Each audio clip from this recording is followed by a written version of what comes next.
Salve, salve, tudo bem? Eu sou o Dr. José Neto, sou diretor de ensino e pesquisa do Grupo Nefroclínicas. Esse é o Nefrotalks, o podcast da Nefro Academy, braço educacional do nosso grupo. E antes de assisti-lo, inscreva-se no canal, curta, compartilhe e ative as notificações no sininho para receber quando saírem novos episódios. Agora é só curtir, vai lá! Fala, Fala, Fernandão. então. E aí? Beleza? Tudo em Tranquilo? paz? Tô Beleza, e aí? armado hoje, ó. Falando com o pessoal. Top, hein, cara? Cara, vou te falar que esse evento promete, viu? Casa cheia, muita gente boa. Tá? A hora que eu olho assim, quem a gente conseguiu levar, Tolevimar, Rodrigo Lamonier, Janaína Kemen, poxa, é muita gente boa da endócrino e a Cátia também não fica de lado, né? Marconi vai estar lá com a gente. Marconi foi nosso contemporâneo de residência, né? Marconi vai estar lá conosco. E meu colega de turma, né? Eu não sabia que o Marconi tinha sido colega de turma seu, não. Colega de turma. O William vai estar lá falando contigo numa mesa de síndrome cardiorrenal, que eu tenho certeza vai ser sensacional. Então, muita gente boa. Renatão, o presidente da nossa sociedade, vai estar lá, assim como os presidentes da sociedade de Antônio Bahia. Meu amigo Toninho vai estar lá, presidente da Mineira de cardio. Nossa, eu tenho certeza que vai ser uma experiência boa, não só do ponto de vista de conhecimento, de trocar experiência, mas também de network, que é o que a gente sentiu muita falta aí nessa pandemia e que a gente vem resgatando aí ao longo desse ano. Mas vamos lá, Fernandão, vamos conversar. E a temática também é muito legal, né, Netão? E eu vou te falar, Fernanda, a forma como a gente tem aprendido, né, ao longo desse já 2 anos aí de eventos, o que funciona, o que não funciona, mesclando aí palestra, caso clínico, bate-papo. Então vira uma coisa leve que acaba fluindo de uma forma muito mais tranquila do que aqueles seminários habituais que a gente está tão acostumado dentro da medicina e que eu acho que passou do tempo de virar essa página, sabe? Não dá mais para ficar com aquele modelo arcaico, não. Mas vai ser bom. Cara, você tá me ouvindo bem? Tô escutando bem. Você não tá me escutando, não? É porque a sua tela tá meio frisada aqui, mas tô te escutando bem. Não, tô escutando bem. Super tranquilo. Fernandão, vamos falar hoje de um assunto que eu tô, na verdade, já conversando com você há algum tempo para a gente abordar, que é o capítulo de distúrbios eletrolíticos. Hoje, provavelmente, é a primeira de uma série de lives que a gente vai fazer ao longo aí dos próximos meses, não necessariamente sequenciais. Acho que talvez hoje a gente não consiga esgotar esse assunto, que é a hiponatremia, talvez a grande representante aí dos distúrbios eletrolíticos, e que, de uma certa maneira, faz muita gente tremer nas bases, né? Eu lembro muito, eu faço muita analogia, um residente que uma vez eu estava de plantão no CTI, que tinha acabado de entrar na clínica médica e tal, aquele desespero bem típico daquela pessoa que está saindo da faculdade e tal, e ele chegou tremendo para mim com um eletro. E ele chegou tremendo e tal, não sei o quê. E aí eu lembro direitinho dele entregar assim para mim e falar assim: Dele, calma, primeira coisa, calma, vamos colocar na posição certa e vamos lá. Então, o medo que certos assuntos remetem às pessoas faz com que elas já de cara, né? E eu acho que a hiponatremia, o universo dos distúrbios eletrolíticos, ácido base, eles têm muito isso. E eu acho que ninguém melhor do que você para falar disso. E eu queria, antes da gente entrar no assunto, ser um cara que gosta do tema árido, do tema considerado difícil e que tem uma capacidade ímpar de simplificar aquilo por vezes que é complexo. De onde que vem isso, Fernanda? Não só essa facilidade, mas esse gosto pelo, não diria nem só do novo, né, mas do complexo. Cara, especificamente em relação a agroeletrólitos, né, Tom? Eu preciso aqui fazer uma homenagem a um mestre, cara, que nos inspirou e continua nos inspirando e vai nos inspirar sempre, né? Que é o professor Eduardo Távora, né, cara? Ali, a primeira aula que eu vi dele foi de transplante renal e me impactou muito. E depois, durante a residência, ele deu um curso também, não sei se na sua época ele replicou esse Deu. curso, de água e eletrólitos, também foi algo muito impactante para mim. E ali, assim, eu vivi um fenômeno de consonância cognitiva, porque eu reconheci um grande didata e ele usava com muita maestria um recurso didático que é a abordagem baseada em algoritmos. E o algoritmo, né, é uma forma muito atraente do cérebro humano captar um dado conteúdo. Porque foi assim que a nossa mente evoluiu. A mente humana, ao longo da evolução, ela foi talhada por desafios dicotômicos, né? Corre, fica, come, não come, né? Dorme, acorda. Foram desafios cotidianos impostos de forma dicotômica. E essa forma de lidar com a dicotomia, ela foi nos selecionando aí ao longo da evolução. É por isso que essa forma de aprender e de ensinar, ela é tão atraente. É a que eu uso. Então, na verdade, eu sempre aprendo baseado em problema e eu transformo, desdobro esse problema numa abordagem algorítmica, sabe? Então, eu sempre fiz isso desde de tempos pré-universitários, por assim dizer. Então, porque eu entendia que essa é a forma mais atraente através da qual a mente humana ela apreende um dado conteúdo, sabe? Então, se você for olhar bem, toda vez que você apresenta uma temática dessa forma, você capta muito a atração, a atenção da plateia, porque o nosso cérebro ele é formatado para aprender dessa forma, cara. Legal. E deixa eu te dar, retumbar a sua homenagem. Esse mesmo curso que o Dr. Eduardo deu para você, ele deu para mim, para o Augustinho, que está lá conosco na Nefroclínicas, para o Rafael, e realmente aquilo ali foi pivotal na forma como eu passei a encarar a nefrologia. E uma das coisas que ele deixou muito claro nesses meandros dos distúrbios hidroeletrolíticos, ácido-bases, entenda bem como é o funcionamento normal. E eu já te vi falar algumas vezes sobre isso.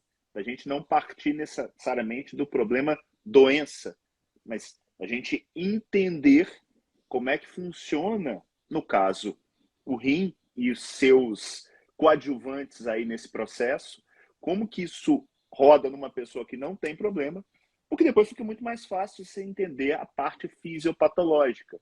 Então eu já te dou voz aí para começar a gente levantar esse assunto de como é que esse manejo da água e do sódio, e em última análise a gente chega aí em casos de hiponatremia, mas num segundo momento. Então, Netão, as disnatremias, né? Esse grande capítulo aí das alterações da água corporal, isso é um conceito muito importante, né? Porque toda vez que a gente fala em hiponatremia ou em hipernatremia, a gente está, em última análise, falando de uma alteração no manejo da água. Então, esse é o primeiro ponto conceitual importante, né?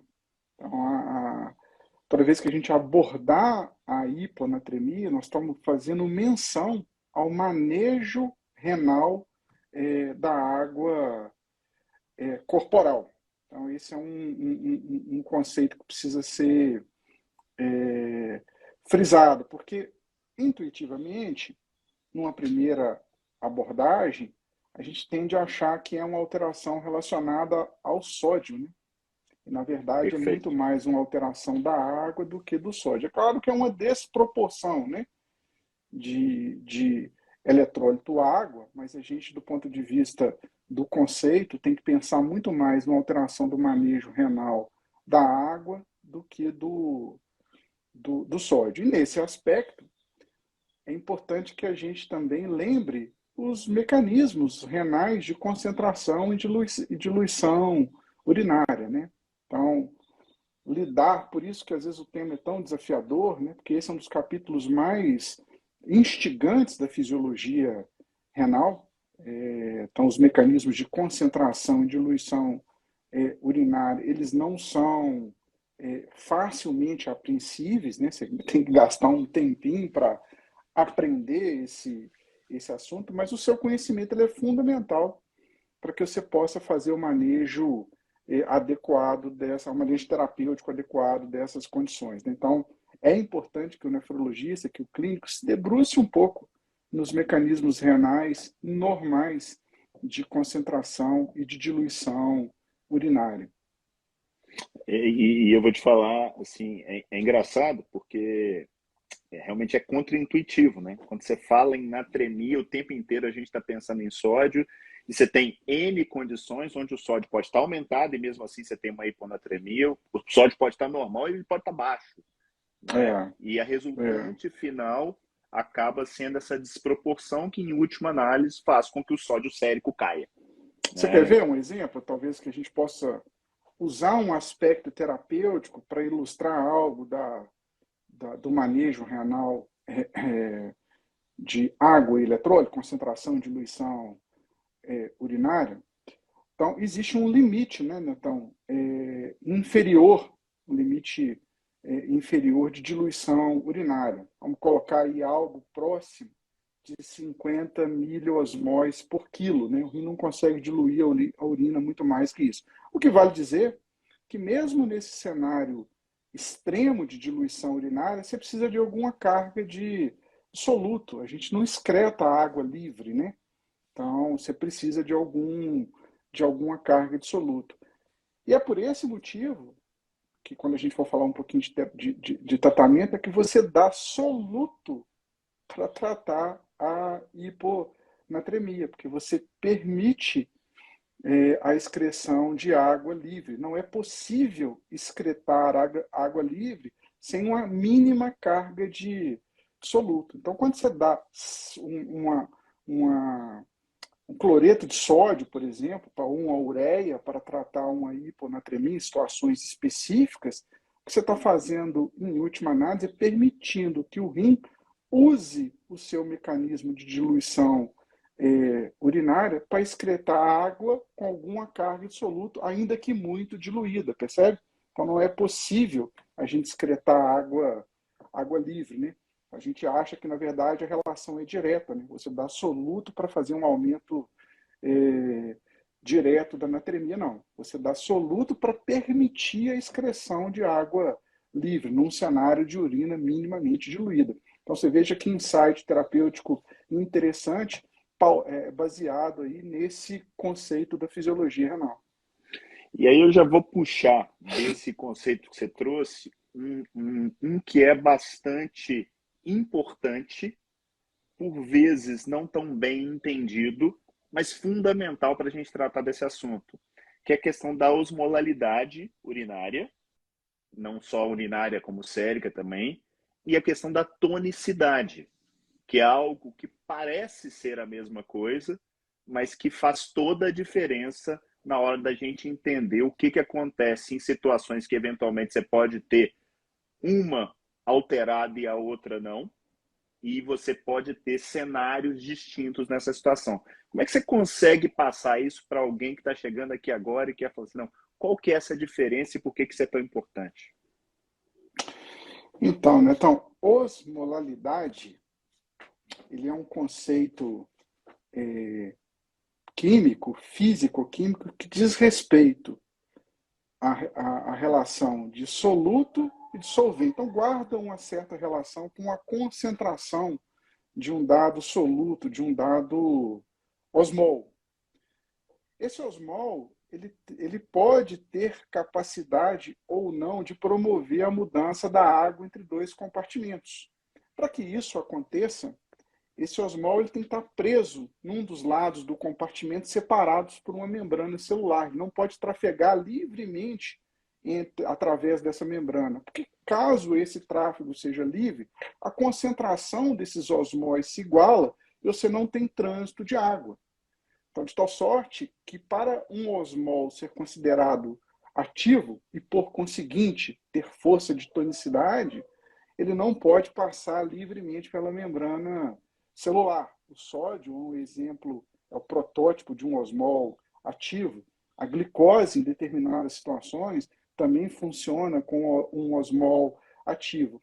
E esses osmóis ativos, justamente por essa incapacidade de trafegar livremente pela membrana celular, que divide esses dois compartimentos, ele é capaz de puxar a água livre. Portanto, um osmol ativo, um osmol efetivo, ele tem essa capacidade de promover o trânsito de água livre, e isso vai ter repercussão clínica direta e muito importante. Por outro lado, osmóis inefetivos são aqueles que vão se equilibrar livremente através de uma membrana celular. Um protótipo de um osmol inefetivo é a ureia. Então, a ureia é uma substância que tem tráfego livre através da membrana, a sua concentração ela se iguala rapidamente e ela perde ou ela não tem a capacidade de promover a tonicidade de um dos compartimentos e, por conseguinte, ela não puxa água. Então, é a capacidade de puxar água para um determinado compartimento que vai dar a força de tonicidade daquele dado osmol. Portanto, pode ser efetivo. Se for efetivo, ele tem tonicidade, ou ele pode ser inefetivo.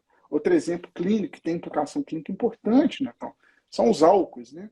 Então, a gente, e as intoxicações aí, por álcool são um problema clínico aí, relevante. Então, o álcool ele tem esse trânsito aí através das membranas e ele vai funcionar como um osmol inefetivo, tal qual a ureia.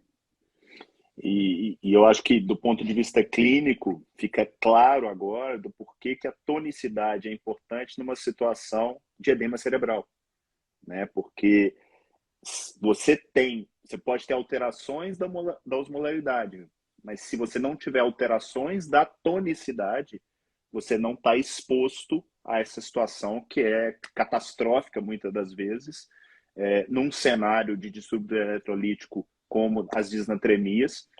E aproveitando esse cenário, Fernando, a gente tem uma maneira extremamente prática de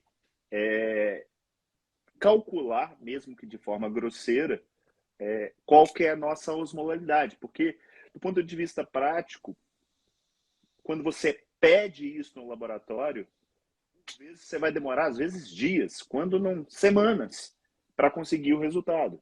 E na frente do seu Zé ali, você vai precisar tomar uma decisão. Então, como é que é essa fórmula e como que você acaba usando ela no seu dia a dia? E talvez até aproveitar para explicar para o pessoal o porquê da fórmula, que eu acho que talvez muita gente não saiba. Essa fórmula vai usar basicamente dois osmóis efetivos, né? Então, o sódio e a glicose, tá? Ela desconsidera a ureia, porque a ureia não é um osmol efetivo. Só que o sódio, ele nunca anda sozinho, né? Ele precisa ser considerado junto com o seu ânion natural, que é o cloro. Então, os dois têm força osmótica efetiva, então você multiplica por 2. Então, a osmolaridade, ela vai ser dada por duas, ou a tonicidade, né? Ela vai ser dada por 2 vezes o sódio, mais a glicose dividido por 18. Então, essa é a fórmula para a ureia você desconsidera. Isso já nos permite, né, então, classificar a hiponatremia em 3 subtipos. A hiponatremia hipotônica, que é a que tem maior relevância clínica por causa dos seus impactos no sistema nervoso central, em função aí do risco aí do brain swelling, né, do edema cerebral.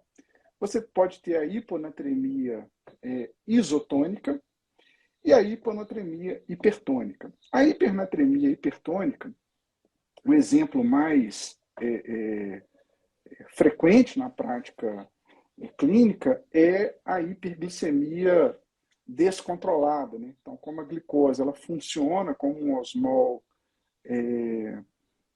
efetivo, você pode ter uma... E ela tem capacidade de puxar água, né? Então, por esse mecanismo aí de fazer o shift da água do intracelular por extracelular, ela dilui o sódio às custas desse aumento da tonicidade. Então, é um status hipertônico com diluição do sódio. Então, uma hiponatremia hipertônica. Existem outros cenários de hipernatremia hipertônica que vale a pena a gente fazer menção? Existem. São situações um pouco mais raras, mais particulares, mas que o clínico ele tem que, num cenário apropriado, suspeitar. Então, por exemplo, isso vai se dar, por exemplo, em contextos cirúrgicos nos quais a área cirúrgica cruenta é lavada com soluções pobres em eletrólitos e ricas nesses osmóis efetivos, né? Então, sorbitol, manitol, então, exemplo, um RTU de próstata, um RTU de bexiga, uma esteroscopia. Então, nessas situações nas quais o tecido ele é lavado com essas soluções livres de eletrólitos e ricas em substâncias osmoticamente ativas, você pode ter um fenômeno semelhante. Essas substâncias elas são absorvidas, aumentam a tonicidade do plasma, puxam a água do intracelular, dilui o sódio, você está diante de um status de hipertonicidade associada à hiponatremia. Então, geralmente, isso vai estar em contextos pós-operatórios nesse tipo de cirurgia específica. Uma outra situação importante, e aí já dentro do subtipo das hiponatremias isotônicas, né, então, são, que aí é importante a gente fazer menção, que são as pseudo-hiponatremias. Né? Então, esse é um outro ponto digno de nota, e ela vai acontecer, isso é um artefato, na verdade, laboratorial, não é uma hiponatremia verdadeira, chamada pseudo-hiponatremia, e ela vai se dar basicamente em 3 situações, tá?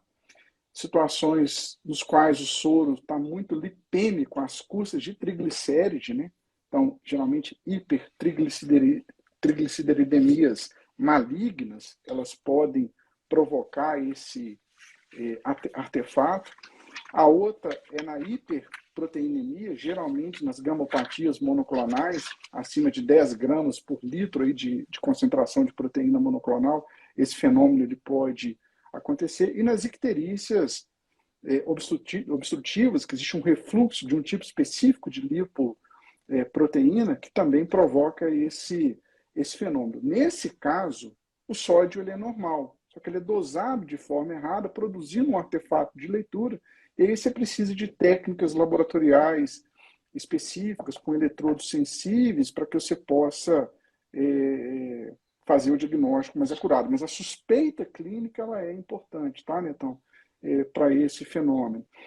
Lembrando que hoje você já tem metodologia, já está disponível aí no nosso meio, metodologia de dosagem de sódio, point of care, que já usam aí essas técnicas mais específicas que leem o sódio na fase aquosa do soro,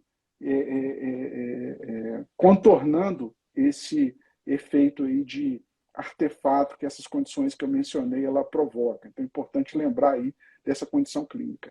Então, tirando o status hipertônico, essa condição que eu acabei de falar sobra para nós o subgrupo mais importante, que são as hiponatremias hipotônicas, que a gente pode trabalhar um pouquinho mais aqui, né, Nathan?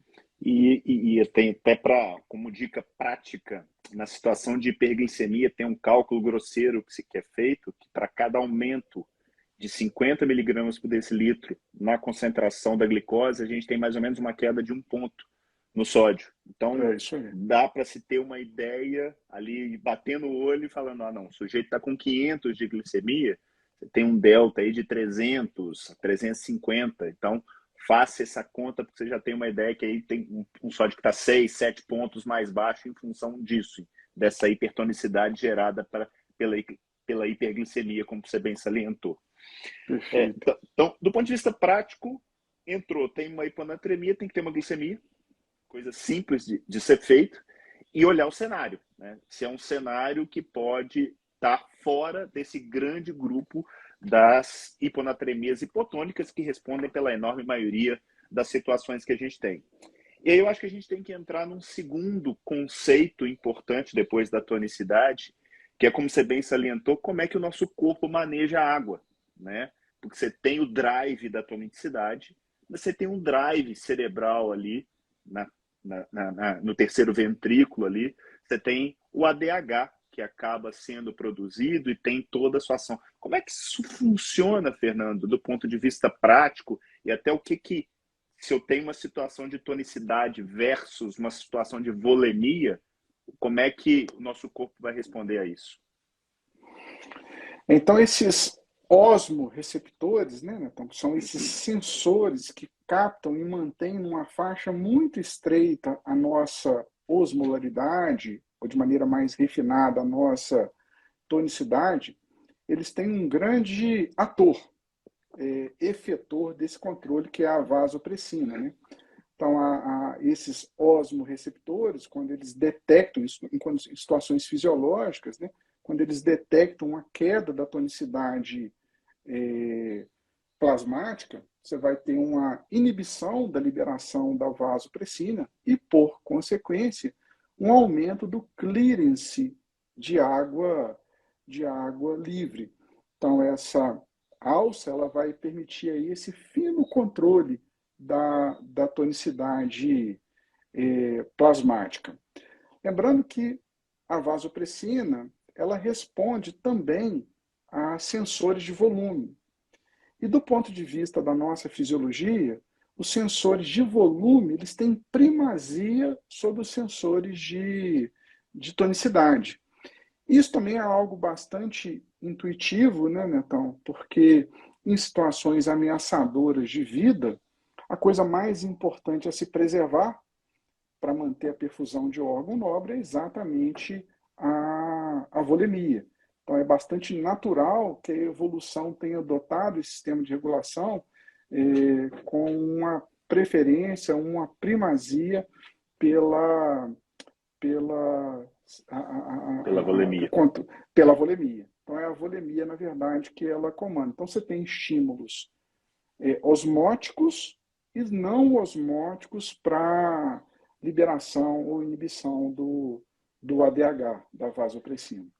E até complementando, pensando em disnatremias, não só na hiponatremia, a situação oposta, onde você tem um aumento da tonicidade, gera sede, né? Isso. E quando você pega aquele idoso que eventualmente não tem acesso à água ou que perdeu essa capacidade de perceber a sede como a gente normalmente percebe, você tem a situação oposta num cenário onde você tem uma tonicidade alta, mas você não tem a ingesta adequada de água líquida, né, Fernando? E você veja que situações clínicas também ela podem exemplificar esse fenômeno fisiológico, né, Netão? Porque pode parecer num primeiro momento intrigante, por que situações como a insuficiência cardíaca elas levam à hiponatremia? Porque a gente lembra muito, no contexto da insuficiência cardíaca, da hiperativação do eixo renina-angiotensina-aldosterona, que promove uma absorção de sódio e de água no rim, numa situação mais ou menos isosmótica. Então, se essa absorção ela é isosmótica, por que esse quadro ele leva à hiponatremia? Lembrando que, por exemplo, na insuficiência cardíaca, que vai ser o protótipo dessa condição, você tem uma redução do débito cardíaco, o que equivale a uma redução da volemia efetiva. Essa redução da volemia efetiva ativa esses receptores de volume, esses baroreceptores, que vão promover aí uma liberação da vasopressina. Essa liberação descontrolada ou exacerbada da vasopressina, por sua vez, promove uma absorção de água livre. Então, se por um lado você tem um eixo angiotensina, aldosterona promovendo a absorção de só de água, por outro você tem a vasopressina promovendo só a absorção de água. De tal sorte que a resultante final é um acúmulo desproporcional de água nesse cenário clínico. E isso acaba sendo até um marcador de gravidade de mau prognóstico, né, então, situações nos quais a volemia efetiva esteja baixa, mesmo que o volume extracelular esteja expandindo, pode cursar com hiponatremia por esse fenômeno. Massa.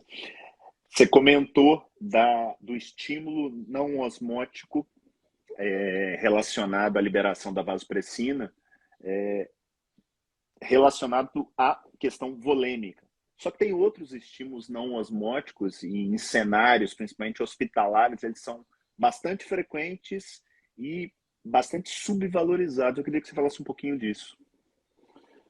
São vários, cara, mas assim, a dor, né, é uma condição muito importante, muito envolvida aí nos pós-operatórios, né? A outra é náusea. Náusea, cara, é um estímulo não osmótico muito poderoso, muito potente para a liberação de vasopressina. Medicamentos, né? Então, uma miríade aí de medicamentos, sobretudo aqueles que agem em sistema nervoso central, então antipsicóticos, anticonvulsivantes, antidepressivos, né? Opiáceos, eles podem ser estimuladores aí da liberação da vasopressina. Diurético tiazídico, cara, precisa estar sempre sendo lembrado aí num contexto hospitalar e geralmente iatrogênico, que a gente pode conversar um pouco posteriormente, né? Então seria uma associação iatrogênica, sobretudo em cenários pós-operatórios, um mau manejo pós-operatório de fluido, quando associado a diurético tiazídico. Então, sim, essas situações no cenário ambulatorial, cara, uma coisa que me veio à mente aqui também, e está cada vez mais em moda, né, são essas atividades físicas de endurance, né? Então, essas provas de longa distância, maratona, ultramaratona e coisa que o valha, né? Então, a própria atividade física intensa, per se, ela é capaz de fazer uma liberação da vasopressina, se isso acontecer aliada com ingesto de fluido hipotônico numa quantidade inapropriada, pode induzir hiponatremia, em raros casos com alguma repercussão clínica. E eu trazendo de novo para o cenário hospitalar, como que não é frequente uma cirurgia, quiçá com uma superfície cruenta, que pode ter usado uma solução hipotônica, a pessoa com náusea, com vômito, com dor, tomando morfina, e para não esquecer, liga um soro glicosado, porque ele não pode ficar em jejum, né? É o cenário perfeito para se gerar aquelas hiponatremias que são tão frequentes dentro do cenário hospitalar. Eu fiz uma revisão recente, algo na casa de 30% a 40% dos pacientes hospitalizados têm hiponatremia, e entre os idosos esse número beira 60%. Ou seja, e muitas das vezes a culpa tem um pouco nossa, né? De estar dando fluido hipotônico e esquecendo dessas drogas. E até fluido isotônico num contexto inapropriado, depois a gente pode discutir isso aí, né? Que é um fenômeno conhecido como dessalinização, né? Então, quando você tem uma situação clínica de liberação de vasopressina, o soro fisiológico ele deixa de ser fisiológico, ele passa a ser um fluido, do ponto de vista prático, hipotônico, né? Então, isso aí vai piorar a hiponatremia. Um corolário disso é que a gente nunca trata uma SIAD, a gente discute isso mais apropriadamente na frente, com infusão de soro fisiológico, né? Porque nesse contexto ele acaba sendo um elemento diluidor e piora a condição. Outra medicação, cara, que me vem à mente aqui agora, está muito comum no contexto da transplantação e até das doenças humorais, né? A IVIG, né? Então, imunoglobulina hiperimune é uma condição indutora de hiponatremia. Então, e aí até com algum risco de lesão renal hipotônica. A gente teve um caso no Hospital das Clínicas muito dramático, assim, de lesão renal produzida por essa condição. E aí a hiponatremia é um marcador clínico importante desse tipo de infusão. Legal. A lista de medicamentos ela é gigante, né? E o cenário hospitalar ele tem diversos estímulos não osmóticos e, eventualmente, osmóticos para produzir essa situação de hiponatremia. Agora, um modo bastante utilizado e disseminado na literatura é pensar do ponto de vista volêmico. Então, a gente já pensou na tonicidade, é relativamente simples excluir, mas na hora que a gente abre dentro das hiponatremias hipotônicas, é fundamental a gente tentar definir, tanto com história e com exame clínico, situações de hipovolemia, euvolemia e hipervolemia. Por que isso é importante, Fernando, do ponto de vista de raciocínio clínico, inclusive dentro desse contexto de criar um algoritmo de raciocinar em cima do problema? Então, vamos lá, Neto. Essa é uma forma didática que vale a pena a gente fazer menção. Nem sempre é facilmente aplicável à beira do leito, pelo motivo simples que essa discriminação clínica do status volêmico nem sempre ela é fácil, a gente está cansado de saber disso, mas ela tem o seu lugar, tá? Eu até prefiro trabalhar o conceito ou a classificação algorítmica dessa condição, não como volemia, mas como status do volume extracelular, eu vou explicar melhor. Então, a hiponatremia hipotônica, ela pode ser subdividida em 3 tipos. A hiponatremia hipotônica com contração do volume extracelular, a hiponatremia hipotônica com volume extracelular normal e a hiponatremia hipotônica com expansão do volume extracelular. Eu vou começar desse terceiro, porque ele acaba ilustrando melhor essa distinção que eu acabei de fazer menção. A hiponatremia hipotônica com expansão do volume extracelular, do ponto de vista clínica, normalmente é reconhecida como um status edematoso. Então, toda vez que você está diante de um paciente hiponatrêmico edemaciado, você deve lembrar de 3 condições: a cirrose, a insuficiência cardíaca e a síndrome nefrótica. O que essas 3 condições edematosas têm em comum, né? Então, a volemia efetiva baixa. E como que o rim, que é um grande sensor da volemia efetiva, responde a essa situação? Absorvendo sódio. É por isso que a concentração urinária de sódio é um marcador laboratorial importante dessa condição. Então, um desdobramento laboratorial desses estados edematosos relacionados à volemia efetiva baixa é a baixa concentração urinária de sódio. Qual que é o ponto de corte, cara, que a gente pode trabalhar? Algo próximo, aí você vai ter variação de autor para autor, tá? Mas aí, geralmente, vamos colocar 30 aí como um ponto de corte mais reconhecido. Então, nessas situações edematosas, com sódio urinário abaixo de 30, não vai fugir muito disso, tá? Você está diante ou da insuficiência cardíaca, ou da cirrose, ou da síndrome nefrótica.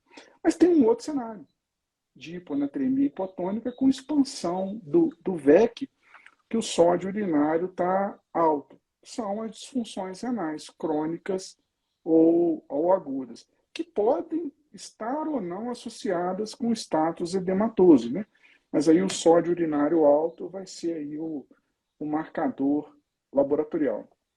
Aí vamos lá para o outro extremo, cara, que é a hiponatremia hipotônica com VEC.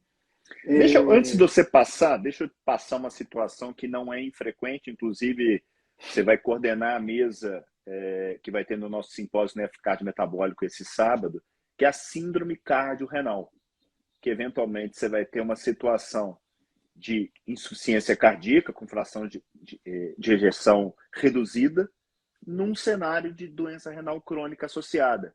E aí, Fernando, como é que a gente deve lidar com isso?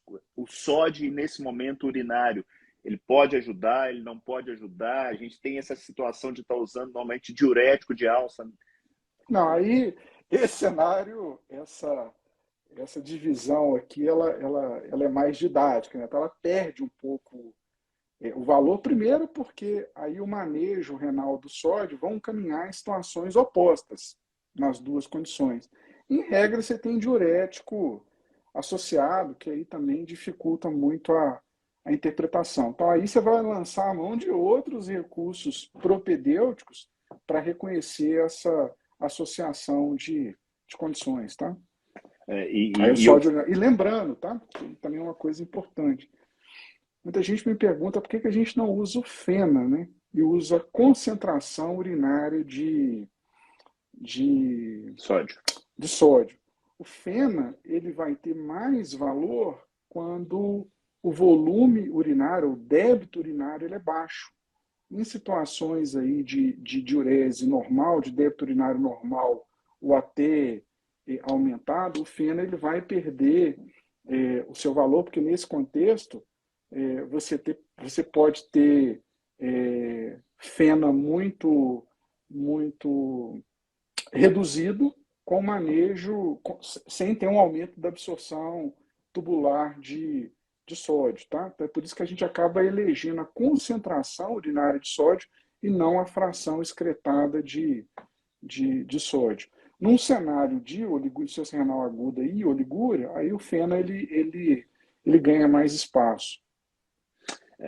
E eu fiz essa provocação de forma proposital, porque esses três cenários, eles são óbvios, né, Fernando? Você tem uma situação de insuficiência cardíaca, uma situação de cirrose, uma situação de síndrome nefrótica e da própria doença renal crônica ou aguda, é fácil, pela anamnese, da gente conseguir chegar aí da avaliação clínica num provável porquê daquela hiponatremia. Então, ajuda a entender do ponto de vista de raciocínio clínico, mas do ponto de vista prático a gente acaba lançando mão um pouco dessa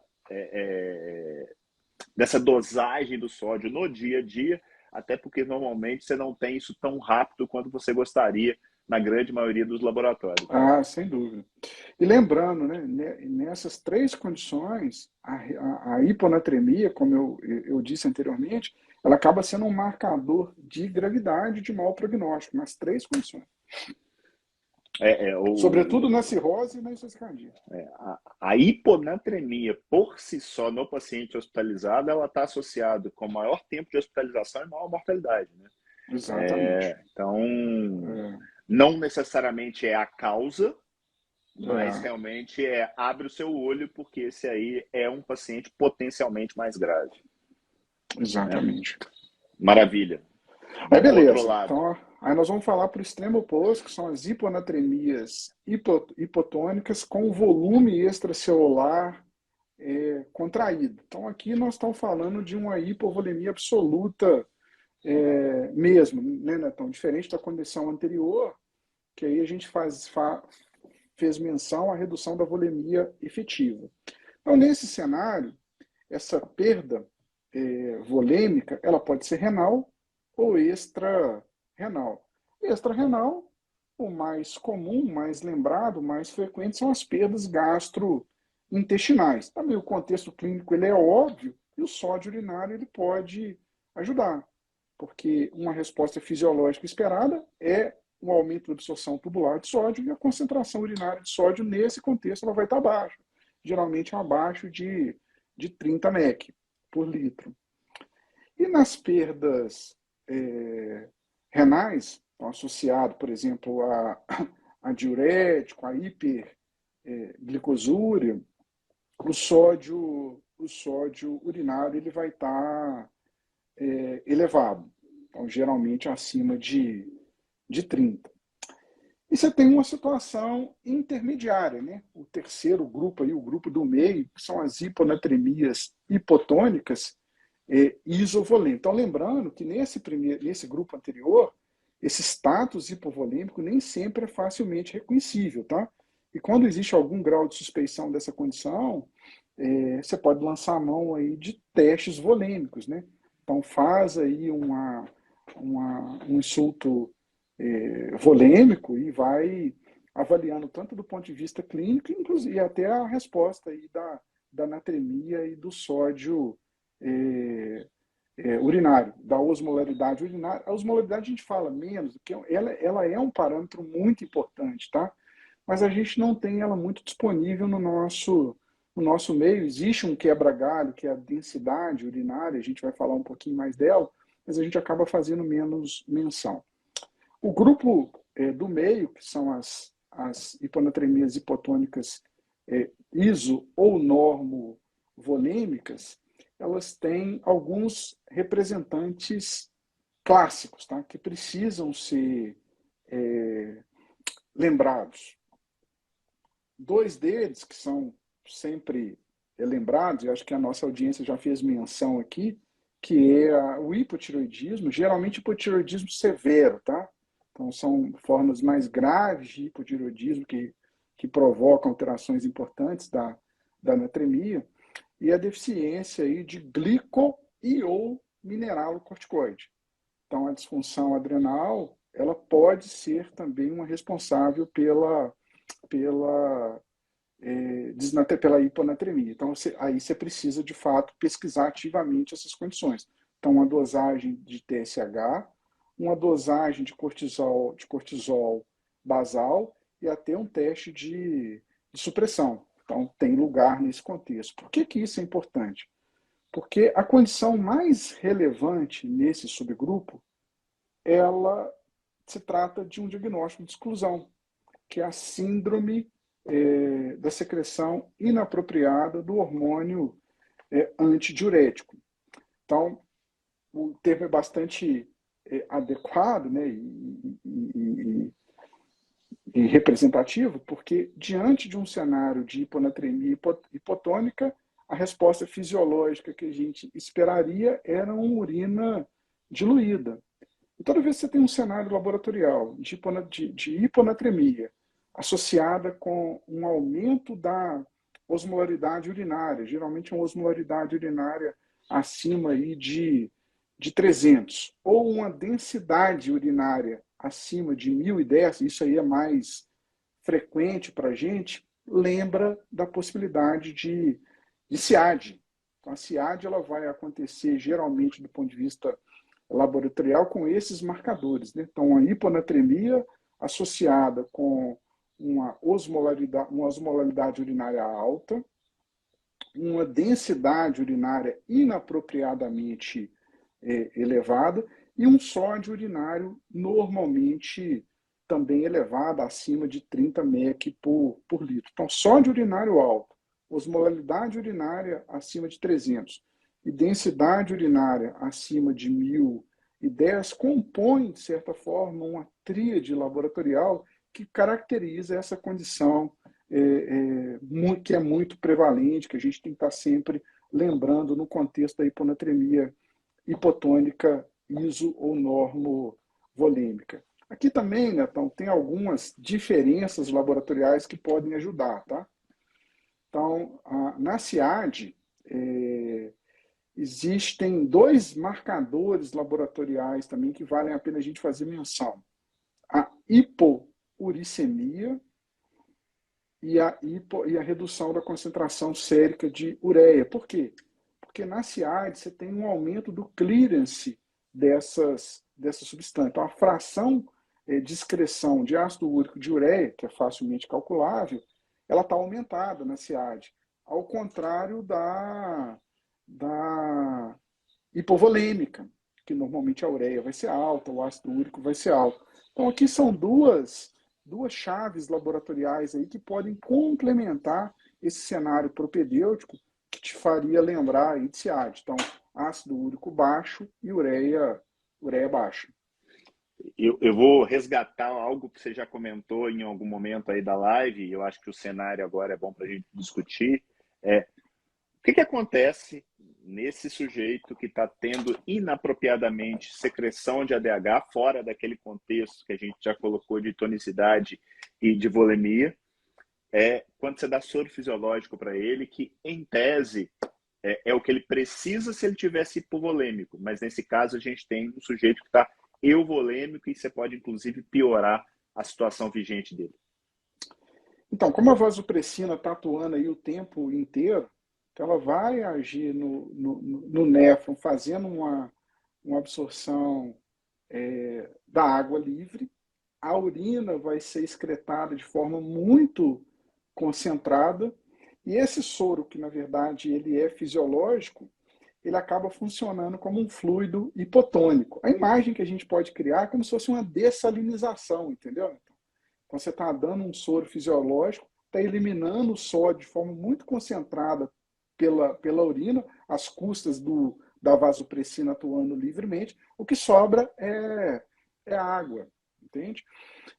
Então, você nunca deve tratar uma SIAD com infusão de soro fisiológico, é sempre com salina hipertônica. Fernandão, eu acho que já trouxemos um bocado de informação, estamos indo aí para 1 hora de live. Se você concordar, eu acho que a gente se aprofunda mais nessa questão da SIAD, principalmente, que talvez seja o diagnóstico mais amplo, tem uma gama enorme de coisas, e no tratamento numa segunda live. O que você acha? Eu acho uma boa, porque o tratamento também É é bastante. bem. Tem bastante coisa para a gente Tem conversar, né? bastante coisa. Aqui também, só para fazer aí uma correlação da fisiologia da clínica que é interessante, né, Netão? São as situações nas quais o indivíduo ele ingere uma quantidade de soluto muito reduzida. Eu tive um caso, que esse caso foi muito interessante, era um paciente que se submeteu a uma dieta bastante bizarra, que é a chamada dieta do tic-tac. Tic-tac é aquela balinha, cara. Sabe aquela balinha Sim? branquinha? Então o camarada só comia tic-tac e água. Mentira. Sério. Só Essa pra... tic-tac. Não, e o pior, cara. Não, é só tic-tac e água. E Eu esse já conhecia camarada. da torrada. Torrada e Se chá. bobear, se você jogar no Google aí, deve aparecer. Dieta do tic-tac, cara. Olha que doideira. E esse camarada, ele desenvolveu uma hiponatremia. Não foi uma hiponatremia grave, mas chamou atenção. Era um indivíduo relativamente rígido, mas ele tinha perdido muito peso, né? E aí a gente acabou chegando nessa condição. Por que isso acontece, cara? Porque, como eu disse anteriormente, para que a água seja eliminada, mesmo num contexto de urina muito diluída, você precisa de alguma carga de soluto. E um camarada desse, por exemplo, não ingeria basicamente nenhum tipo de soluto, né? A carga ingerida de soluto era muito importante. Então, ele não conseguia eliminar a água, cara.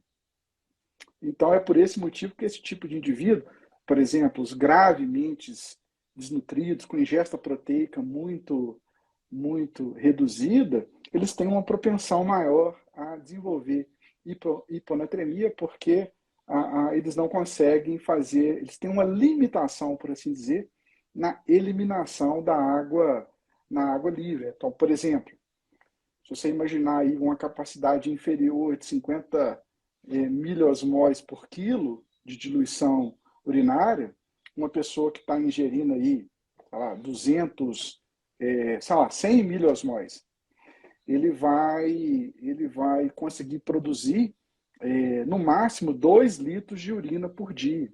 Se esse cara tomar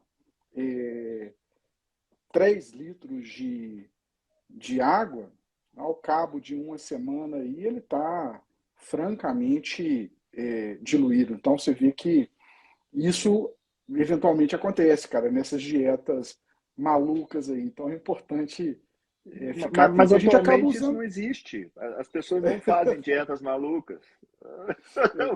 E é por isso que os solutos são usados como terapêutica, né, Netão? A gente vai falar depois, né? Então, cápsulas de NaCl, ureia, né? Que aí você permite que a água seja excretada junto com esses solutos. Vamos falar também dos Vaptans, de como fazer correção de soluto. Vai ser Isso uma aí. live bem bacana. Em breve viremos com a segunda parte da Simplificando a Hiponatremia. Espero que vocês tenham gostado.